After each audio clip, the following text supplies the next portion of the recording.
we were able to receive a legislative appropriation of $6 million in this legislative session, partly for equipment, but mostly for ongoing support for faculty. This sets us up to continue to provide second-year medical education in Spokane after the first two-year phase is over, and it couldn't have been done without the support of our legislators, so thank you very much.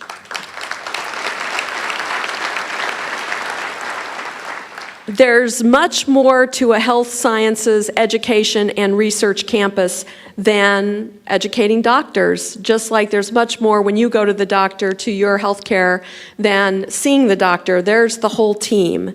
And this campus and what we are providing in this community in an inter-institutional way with many university partners is about the whole healthcare team of the future.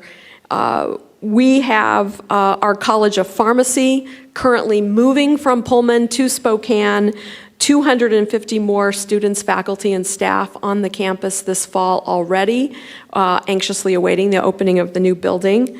Our College of Nursing is a national leader in the use of simulation for teaching and research. Also, the college has just begun the second year of its Doctorate of Nurse Practitioner program. This is a 3-year program that educates psychiatric nurse practitioners, family nurse practitioners, advanced public health nurses. Nurse practitioner education will also be part of delivering cost-efficient, high-quality healthcare of the future. Our Dean, Patricia Butterfield, is here today. I'd like to thank her and the College of Nursing for their long-standing role in our community. Thank you, Patricia.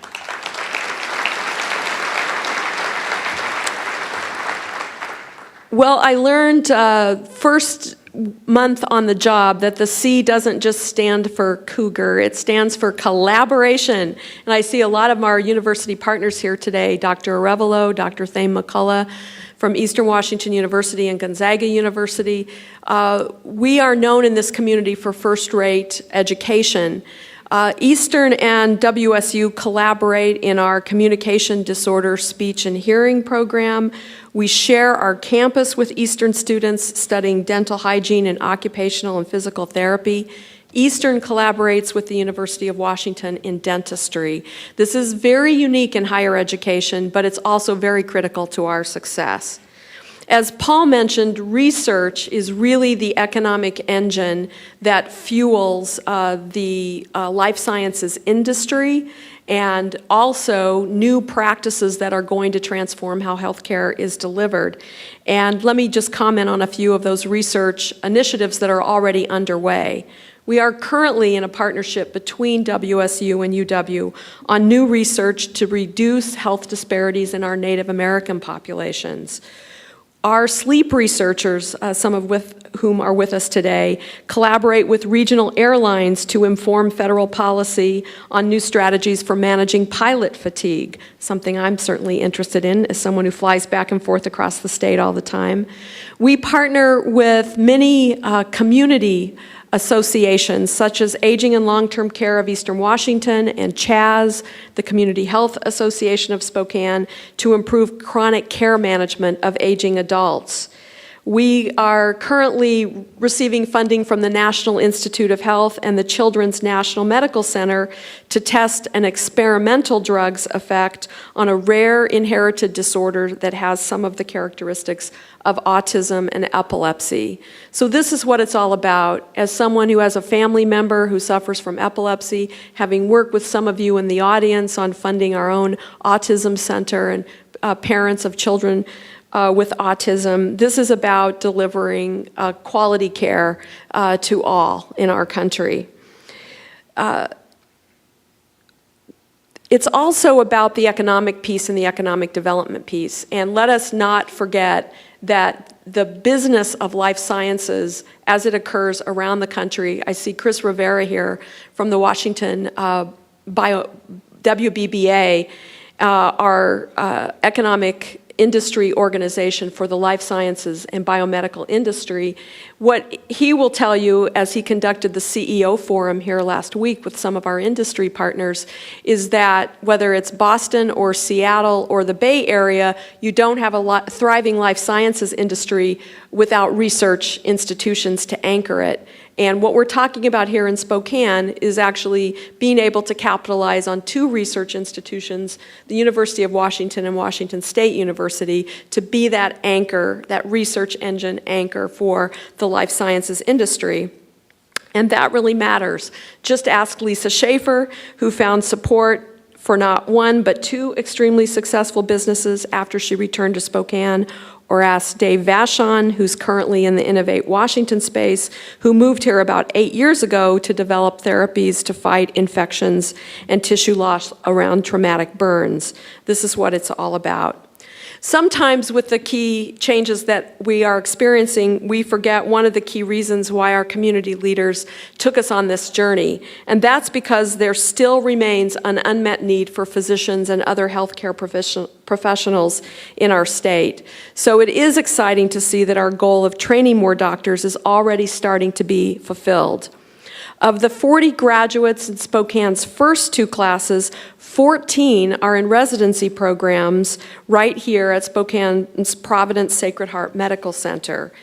The location of a residency is very critical because it helps determine where a physician will practice. Scott Hippie, who introduced Paul, is not only student body president, but also a second-year medical student who chose to stay here and study in Spokane. He's from Snohomish, Washington. He and his peer students are the future of medicine in Spokane and throughout the state and the 5-state region. Let me mention that if I learned anything in the legislature, I learned that easy things are not always the best things, and that the best things that you do are usually not easy. And so we have some challenges as we move forward. We will be needing to develop additional opportunities for the clinical phase of medical education that takes place in 3rd and 4th year in order to really be successful in expanding medical education. We need more residencies throughout the state and the region. Residencies have been funded at the federal level, have been capped for many years. We only have 100 residency positions currently in Spokane out of 1,600 in the state. So one of our future challenges will be to build the residency slots for the state, and that is something that Paul and I have pledged to work on together. So let me talk very quickly and finally about what's next.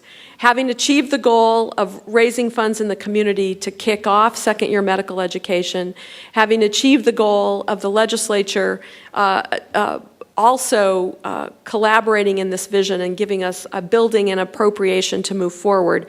The next phase, and what I'd like to announce today, is that Paul and I have agreed that Washington State deserves more seats for medical students in Washington State. How does 40 more sound to the people here?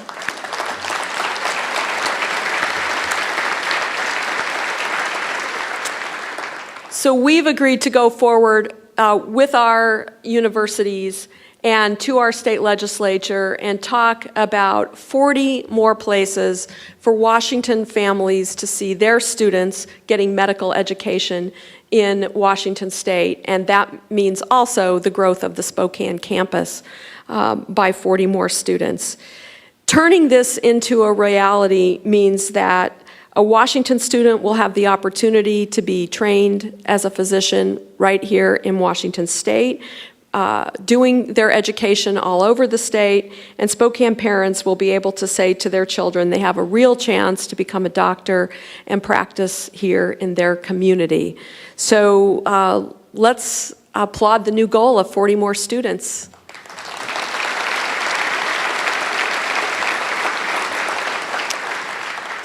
Thank you again to Rich and all of our GSI partners as we launch on to the next phase of our growth in health sciences, education, and research.